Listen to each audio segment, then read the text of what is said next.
Dear students, welcome back to Gallant AS Academy. This is our PYQ Reverse Engineering series that is to help you to crack prelims 2026.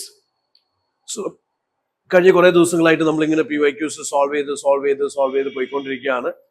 I hope you guys got a knack of solving these UPSC prelims questions. Okay.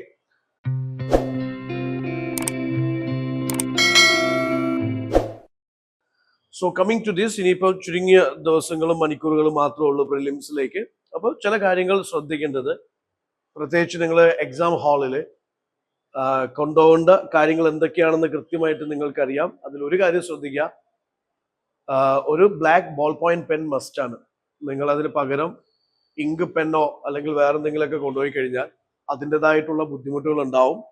അപ്പോൾ നിങ്ങൾക്കറിയാം എന്തൊക്കെയാണ് വേണ്ടത് വേണ്ടാത്തത് എന്നുള്ളത് കൃത്യമായിട്ട് അറിയാം. അത് നിങ്ങൾ ക്യാരി ചെയ്യാൻ ഒരു കാരണവശാലും മറക്കരുത്. പിന്നെ മറ്റൊരു കാര്യം എനിക്ക് തോന്നിയിട്ടുള്ളത്, പലപ്പോഴും ഈ OMR ഫില്ല് ചെയ്യുന്നതിന്റെ ഒരു പ്രശ്നം, I have seen previous batches also, bubbles പൂർണ്ണമായിട്ട് നിങ്ങൾ ഷെയ്ഡ് ചെയ്യുന്നില്ലെങ്കിൽ അത് മെഷീൻ റീഡ് ചെയ്യത്തില്ല, ഇടുന്ന എഫേർട്ട് വേസ്റ്റ് ആവും. പിന്നെ ലാസ്റ്റ് 15 മിനിറ്റ്സിലാണ് നിങ്ങൾ OMR ഫില്ല് ചെയ്യുന്നതെങ്കിൽ യുനോ ആ ഒരു പാനിക് മൊമെന്റിൽ കുറേ അങ്ങോട്ടും ഇങ്ങോട്ടൊക്കെ മാറ്റി തെറ്റിക്കും. ബാച്ചസ് ആയിട്ട് ബബിൾസ് നിങ്ങൾ ഫില്ല് ചെയ്യുക. ഓരോ 5 ക്വസ്റ്റ്യൻ കഴിയുമ്പോൾ നിങ്ങൾ അത് പ്രോപ്പറായിട്ട് ചെയ്തു, അല്ലെങ്കിൽ ഓരോ പേജും കംപ്ലീറ്റ് ചെയ്യുമ്പോൾ ആ റെസ്പെക്റ്റീവ് ക്വസ്റ്റ്യൻസ് OMRൽ ഫില്ല് ചെയ്ത് പോകാനായിട്ട് ശ്രദ്ധിക്കുക. പിന്നെ ഈ പറഞ്ഞതുപോലെ ക്വസ്റ്റ്യൻസ് എപ്പോഴും ബൗൺസേഴ്സ് ഉണ്ടാവും. മേ ബി ആദ്യത്തെ 5 ക്വസ്റ്റ്യൻസോ 10 ക്വസ്റ്റ്യൻസോ ഏലിയൻ ടൈപ്പ് ഓഫ് ക്വസ്റ്റ്യൻസ് ആയിരിക്കും. പാനിക് ആവരുത്. ഇറ്റ് ഈസ് നോട്ട് നെസസറി നിങ്ങൾ ഒന്നിൽ നിന്ന് തുടങ്ങണമെന്ന് ഒരു നിർബന്ധമില്ല. അവസാനത്തെ 100 തൊട്ട് സ്റ്റാർട്ട് ചെയ്താലും നോ പ്രോബ്ലം.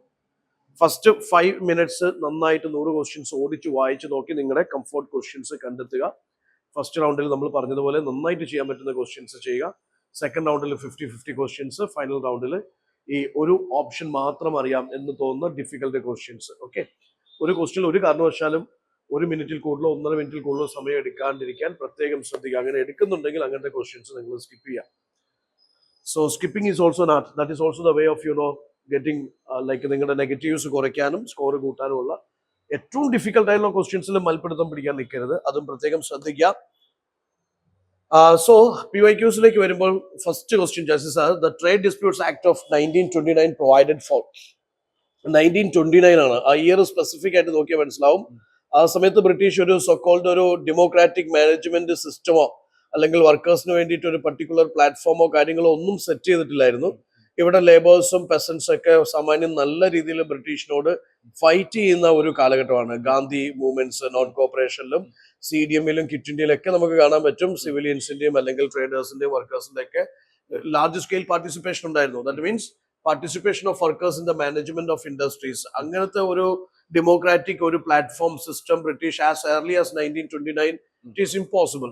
അത് നമ്മൾ വെയിറ്റ് ചെയ്യേണ്ടിയിരിക്കുന്നു. DPSP സ്വാതന്ത്ര്യം കിട്ടിയതിനൊക്കെ ശേഷം നമ്മൾ കുറെ DPSPയിലാണ് എഴുതി വെച്ചത്. Exactly. Arbitrary powers to the management to call industrial disputes. അതും ഈ പറഞ്ഞ പോലെ ആദ്യത്തെ സ്റ്റേറ്റ്മെന്റിന്റെ ഒരു പോയിന്റ് ഓഫ് വ്യൂവിൽ ചിന്തിച്ചു കഴിഞ്ഞാൽ രണ്ടാമത്തതും ഈസി ആയിട്ട് നമുക്ക് എലിമിനേറ്റ് ചെയ്യാം. കാരണം അങ്ങനത്തെ ഒരു മാനേജ്മെന്റ് സിസ്റ്റമോ അങ്ങനത്തെ ഒരു ഇൻസ്റ്റിറ്റ്യൂഷനോ അങ്ങനത്തെ ഒരു മെക്കാനിസമോ ഒന്നും ഈ പറയുന്ന as early as 1920s British ചെയ്യാനായിട്ട് അവർക്ക് താല്പര്യമില്ലായിരുന്നു.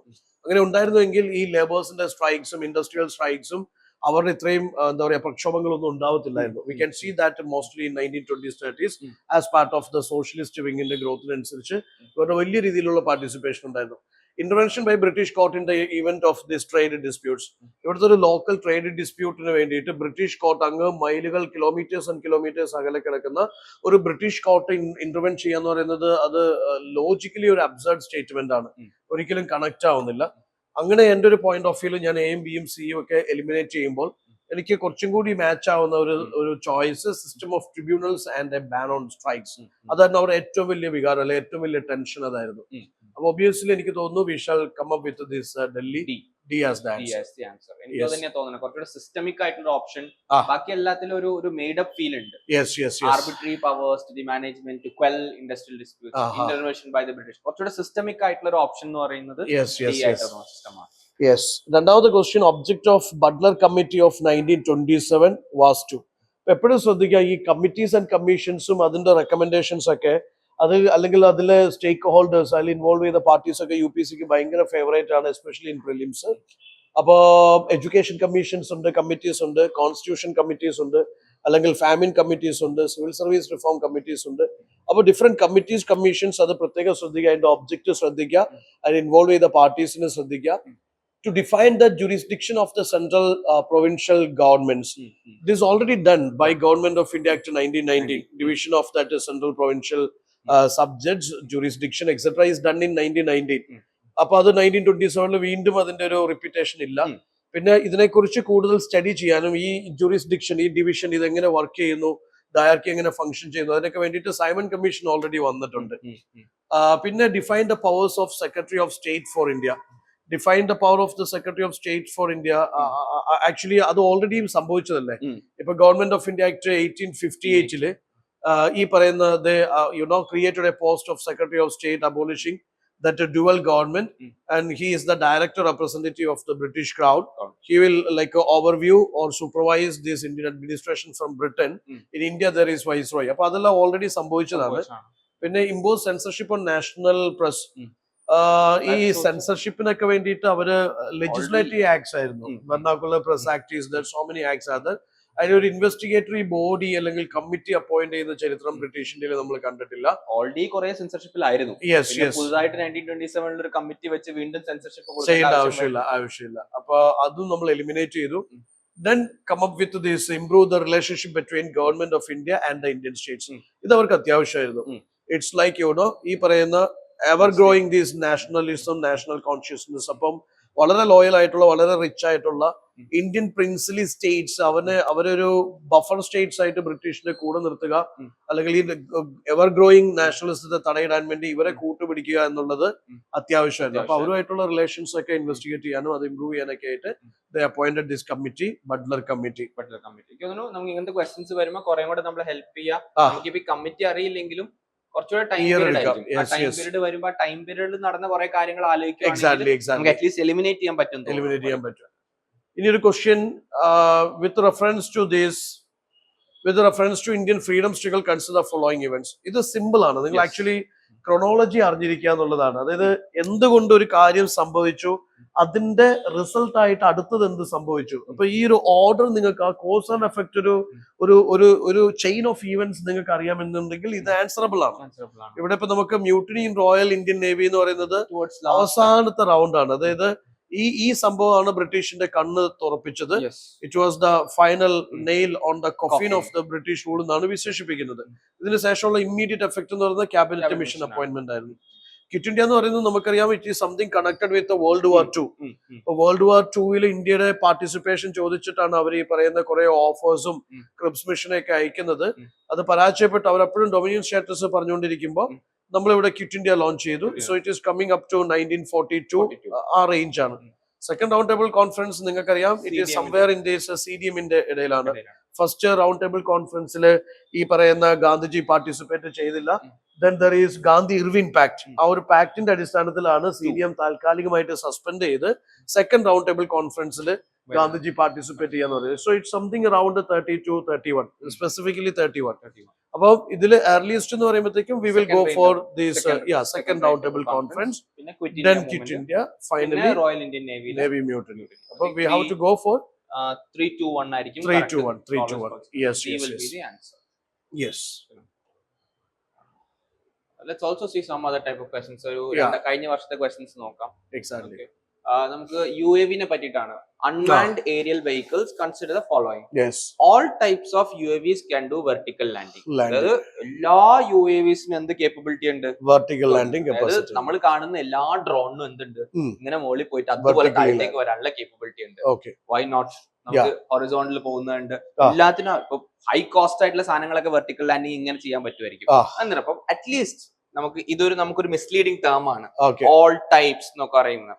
രണ്ടാമത്തെ all types can do automatic hovering, automated hovering. എല്ലാത്തിനും ആ ഒരു ഹോവറിംഗ് കപ്പാസിറ്റി ഉണ്ടാവണം നിർബന്ധമില്ല. അതുപോലെ all types of UAVs can use battery only as a source of power supply. ചിലപ്പോൾ സോളാർ ഉണ്ടാവാം, ചിലതിന് സോളാർ ഉണ്ടാവാം, അപ്പം എന്ത് വേണമെങ്കിലും ഉണ്ടാവും. ഐ തിങ്ക് നമ്മൾ ഇവിടെ നിന്ന് ഓവർ തിങ്ക് ചെയ്യാതിരിക്കുക, വളരെ ബേസിക് ആയിട്ട് ആലോചിക്കുക. There might be UAVs which can not do vertical. Low cost UAVs ഉണ്ടാവാം. ചുമ്മാ പോയി ഇപ്പൊ ചിലപ്പോൾ മിസൈൽ ഒക്കെ വിടുന്ന ഇതുണ്ടാവും. ചെറിയ ചീപ്പായിട്ട് ഇപ്പൊ ഇറാൻ ഇസ്രായേൽ വാറിലൊക്കെ നമ്മൾ കണ്ടു, വളരെ ചീപ്പായിട്ട് അപ്പുറത്ത് പോയി പോട്ടെ. അപ്പൊ അതിനൊന്നും ചിലപ്പോൾ ഉണ്ടാവില്ല, ആ ഒരു കേപ്പബിലിറ്റി ഉണ്ടാവണമെന്നില്ല. So I think all types ആവുമ്പോൾ എല്ലാം നമുക്ക് തെറ്റായിട്ട് എടുക്കാം. ഉത്തരം നന്നായിട്ടാണ്. Simple logic. നമ്മളിപ്പോ കുറെ ക്വസ്റ്റ്യൻസിൽ കണ്ടു, when they use these extreme keywords, most gonna be wrong, and when they use the moderate keywords, most gonna be right. പിന്നെ നിങ്ങൾ ഒബിയസ്ലി എന്താണത് കൺവേ ചെയ്യാൻ ശ്രമിക്കുന്നത് എന്നുള്ളത് പ്രത്യേകം ശ്രദ്ധിക്കുക. ഡസൻ മീൻ ദാറ്റ് അങ്ങനെയുള്ള എക്സ്ട്രീം കീവേഡ്സ് ഉപയോഗിച്ചു എന്നതുകൊണ്ട് ഒരു സ്റ്റേറ്റ്മെന്റ് തെറ്റാണെന്നില്ല. എന്താണ് അത് ആക്ച്വലി സെൻസ് ചെയ്യുന്നത് എന്നുള്ളത് മനസ്സിലാക്കുക. Let's take another question. The World Bank warned that India would become one of the first places where wet bulb temperature routinely exceeds 35 degrees. Yes. Which of the following statement best reflects the implication of the said? So even if you don't know the concept of wet bulb temperature, നമുക്ക് ഇപ്പോ എന്താ ഇത് മനസ്സിലാവുക? അതായത് ഭയങ്കര high temperature വന്നാൽ എന്തൊക്കെ സംഭവിക്കാൻ സാധ്യത ഉണ്ടെന്നാണ് ചോദിക്കുന്നത്. Peninsular India will most likely suffer from flooding, tropical cyclones and droughts. Okay, these are most likely എന്ന് പറയുമ്പോൾ ചിലപ്പോൾ എന്ത് വരാം, നമുക്ക് ഡൗട്ട് വരാം, മോസ്റ്റ് ലൈക്ലി സഫർ എന്നുള്ളത്. പക്ഷെ ഇവിടെ എല്ലാ പോസിബിലിറ്റീസും അവർ പറയുന്നുണ്ട്. മഴ കൂടാം, അതുപോലെ തന്നെ ട്രോപ്പിക്കൽ സൈക്ലോൺ സംഭവിക്കാം, അതേ സമയത്ത് എന്ത് സംഭവിക്കാം, ഡ്രോട്ട്സും സംഭവിക്കാം. ചില ഭാഗങ്ങളിൽ എന്ത് ഡ്രോട്ട് വരാം, കാരണം മഴ അവിടെ എത്തുന്നില്ല. ചില ഭാഗത്ത് മഴ എന്ത് ചെയ്യുന്നു, എക്സ്ട്രാ വരുന്നു. നമ്മളിവിടെ എക്സ്ട്രീം വാക്കുന്നതിനേക്കാളും ദിസ് ഓൾ ആർ പോസിബിലിറ്റീസ്. നമുക്കറിയാം പല സ്ഥലങ്ങളിലും എന്ത് സംഭവിക്കുന്നുണ്ട്, മഴ കൂടുന്നുണ്ട്, മഴ കുറയുന്നു. ഇപ്പൊ സ്പെയിനിലൊക്കെ ഡാന പോലെയുള്ള ഫിനോമിനൻസ് ഒക്കെ വരും. നമുക്കറിയാം ക്ലൈമറ്റ് ചേഞ്ച് കാരണം ഇങ്ങനെ പല സ്ഥലങ്ങളിൽ എന്ത് സംഭവിക്കുന്നുണ്ട്, പല ഫിനോമിനൻ നടക്കുന്നുണ്ട്. പിന്നെ പെനിൻസുലർ ഇന്ത്യ എന്ന് പറഞ്ഞ ഒരു വലിയ ഏരിയ ആണ്. രാജസ്ഥാൻ തൊട്ട് ഇങ്ങ് കേരളം തൊട്ട് ഇപ്പുറത്ത് വരെ വരുന്നുണ്ട്. So there might be at least one place where this has happening in one place. So നമുക്ക് എന്ത് ചെയ്യാം, അത് one ഇതായിട്ട് എടുക്കാം. The survival of animals including humans will be affected as body shedding of the body through perspiration becomes difficult. ഒരുപാട് temperature കൂടുമ്പോൾ നമുക്ക് തന്നെ അസ്വസ്ഥത നമുക്കറിയാം. എന്താണ് നമ്മുടെ ഷെഡ് ചെയ്തിട്ടും ട്രാൻസ്പിറേഷൻ നടന്നിട്ടും എന്ത് പറ്റുന്നില്ല, നമുക്ക് നിൽക്കാൻ പറ്റില്ല. നമ്മുടെ കോമൺ ഒബ്സർവേഷൻ ആണ്. So in that context I think 1 and 2 can be taken, both 1 and 2. നമ്മുടെ ഒബ്സർവേഷൻ എന്ന രീതിയിൽ അണ്ടർസ്റ്റാൻഡിങ് കൂടിയാണ്. പിന്നെ ഇതൊക്കെ ചിലപ്പോൾ നോക്കി നമുക്ക് തെറ്റിക്കാം. മോസ്റ്റ് ലൈക്ക് അങ്ങനെയല്ല ഉദ്ദേശിക്കുന്നത്. ഉദ്ദേശിക്കുന്ന ഒരു കോമൺ ഒബ്സർവേഷൻ ഉണ്ടോ ഇല്ലയോ എന്നുള്ളതാണ് ഉദ്ദേശിക്കുന്നത്. I think both 1 and 2 obviously like since it is not an alien incident, Peninsular India, you know, where you belong to, and you experienced these things. Actually, നമ്മൾ എന്താന്ന് വെച്ചാൽ നമുക്ക് ചുറ്റും സംഭവിക്കുന്ന കാര്യങ്ങളെ കുറിച്ച് ബേസിക് അവബോധം ഉണ്ടെങ്കിൽ this is answerable. Let's see some other question also.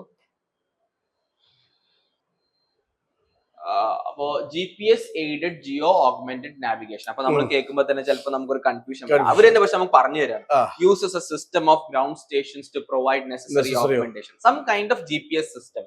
It is designed to provide additional accuracy and integrity. അത് നമുക്ക് എങ്ങനെ ക്രാക്ക് ചെയ്യാൻ പറ്റാന്ന് അറിയോ? ഇങ്ങനെ ഒരു വാക്ക് കണ്ടോ, augmented. സംതിങ് എന്തോ ഒന്ന് നമ്മൾ ഓഗ്മെന്റ് ചെയ്യുന്നുണ്ട്. So that is like adding an additional aspect to it. It will allow more uniform and high quality air traffic management. If there is something additional added എന്തുണ്ടാവാം, uniform ഉണ്ടാവാം. It will provide benefits only in aviation but not in motor transport. ഇതാണ് നമുക്ക് contradictory ആയിട്ട് വരുന്നത്. അതായത് എവിടെ തന്നെ നിക്കണം എന്നില്ല, നമ്മുടെ എയറിലെ ഏവിയേഷനിൽ മാത്രം നിക്കണം എന്നില്ല. Why can't we use it for the other areas also? Exactly. നമുക്ക് അങ്ങനെ ഒരു ലോജിക്കൽ ക്വസ്റ്റ്യൻ ചോദിക്കാലോ. And hence if you could eliminate 3, നമുക്ക് 3 eliminate ചെയ്താ first 2 is ചേർന്ന് വരുന്നുണ്ട്, 1 and 2 and 1 and 2 only. Fine, good. We'll see one more question, sir. IBRD ആയിട്ട് ബന്ധപ്പെട്ട് ഇൻസിഡന്റ്ലി സർ ഇതൊക്കെ ലാസ്റ്റ് ഇയർ വന്ന ക്വസ്റ്റ്യൻസ് ആണ്. എത്രത്തോളം എളുപ്പത്തിലാണ് അത് പോകുന്നെന്നുള്ളത്. Let's see. International Bank for Reconstruction and Development, IBRD, ഒരു ബാങ്ക് ആണ്. It provides loans and guarantees to middle income countries. Development ആയിട്ട് ബന്ധപ്പെട്ട ഒരു ബാങ്ക് ആവുമ്പോഴത്തേക്ക് അവർ എന്ത് ചെയ്തു കൊടുക്കും. Definitely. Next is problematic. It works single-handedly to help reduce poverty. At least there might be some other agency. For example, നമുക്ക് ഒരു counter കൊടുക്കാം, FAO, Food and Agriculture Organization. എന്തിനു വേണ്ടി വർക്ക് ചെയ്യുന്നു, reduce poverty. അല്ലെങ്കിൽ നമുക്ക് IMF-നും poverty എന്നുള്ള ഒരു മാൻഡേറ്റ്. ഒരുപാട് ഓർഗനൈസേഷൻസ് ഉണ്ടാവും. So 2 eliminate ചെയ്ത് വിട്ടാൽ തന്നെ നമ്മൾ എന്ത് ചെയ്യുന്നു, ഉത്തരം 1 and 3 നമ്മൾ എത്തുന്നു. നമ്മളിപ്പോ IBRD ഇതിലേക്കൊന്നും വരണമെന്നില്ല, ചരിത്രത്തിലേക്കൊന്നും അറിയണമെന്നില്ല, നമ്മൾ ഒരു കോൾ എടുത്താൽ മതി. അതിനാണ് എനിക്ക് തോന്നുന്നത്. It's obvious ആണ്. It's second is eliminated means ഉത്തരം നമ്മൾ 1 and 3 I think അത്രയും ക്വസ്റ്റ്യൻസ് ആണ് നമുക്ക് ഇന്ന് നോക്കാനുള്ളത്. നിങ്ങൾ എല്ലാവരും ശ്രദ്ധിക്കുക, ഇതൊരു ഭയങ്കരമായിട്ടുള്ള റോക്കറ്റ് സയൻസ് അല്ല എന്ന് again we would say this is an exam of pure common sense. Okay, ഒരുപാട് ചിന്തിച്ചു കൂട്ടുകയും വേണ്ട. എന്നാൽ നിങ്ങൾ എന്താണോ കോണ്ടെക്സ്റ്റുവലി നിങ്ങളോട് ചോദിച്ചത്, ഡിമാൻഡ് ചെയ്യുന്നത്, പ്രോപ്പറായിട്ട് ചിന്തിച്ചു കഴിഞ്ഞാൽ നിങ്ങൾക്ക് ആൻസറിലേക്ക് എത്താൻ പറ്റും. ഇങ്ങനെയുള്ള ചില ട്രാപ്പ് വരുമ്പോൾ അവിടെ നിങ്ങൾ കുറേ കൂടി കോൺഷ്യസ് ആവുക. അതിനു വേണ്ടിയിട്ടാണ് PYQs സോൾവ് ചെയ്യണം എന്ന് പറയുന്നത്. So stay calm, stay composed, okay, cool ആയിട്ട് പ്രാക്ടീസ് ചെയ്യൂ. You guys will definitely crack prelims 2026. All the best. Thank you. Thank you. Gallant IAS, chasing your passion to ace.